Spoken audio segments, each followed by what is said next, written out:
welcome back to OnlyTax, where we give you the naked truth about how the tax system really works.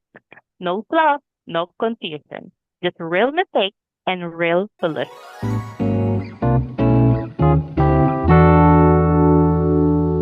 Today, Jason will be offering his insights on a question from one of our subscribers.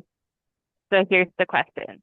I recently bought a distressed property for $400,000 in a neighborhood where similar renovated homes are selling for around $800,000 to $900,000.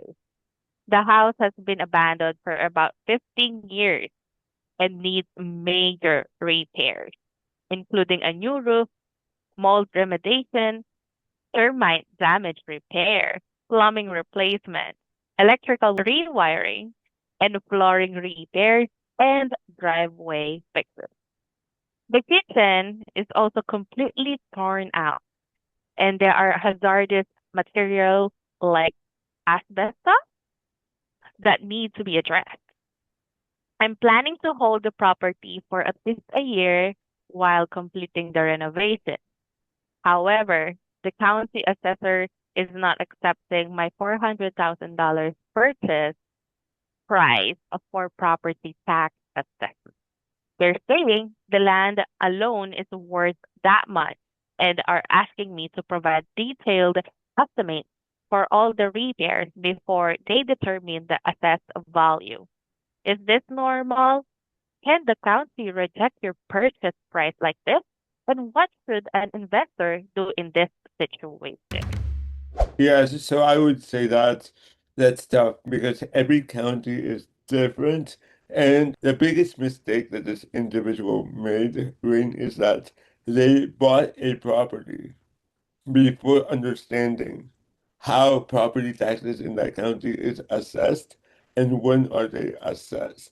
Before you even buy a property, you should have called the county. You should have asked the county assessor how is property taxes calculated in this county. And how often are property taxes calculated in this county?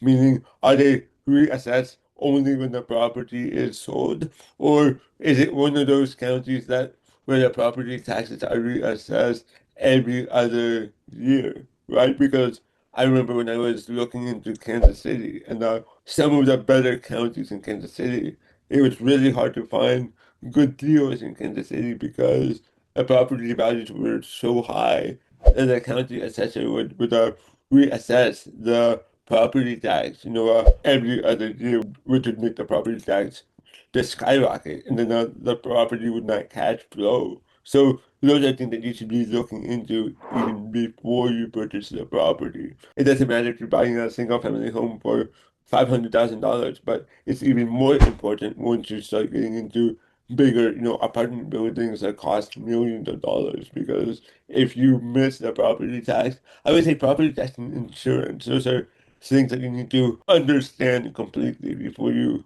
even submit an LOI. But anyways, for this person, lesson learned. I'm pretty sure that next time that they buy a property, they'll be more diligent in figuring out how the property taxes in their county works. But for in their particular situation, right, my recommendation is that they reach out to a lawyer that specializes in a challenging county assessment about property taxes because there's lawyers out there. That's all they're doing is just reducing your property taxes. So I would recommend this person to reach out to that lawyer. So they're probably wondering, okay, where do I find a lawyer like that?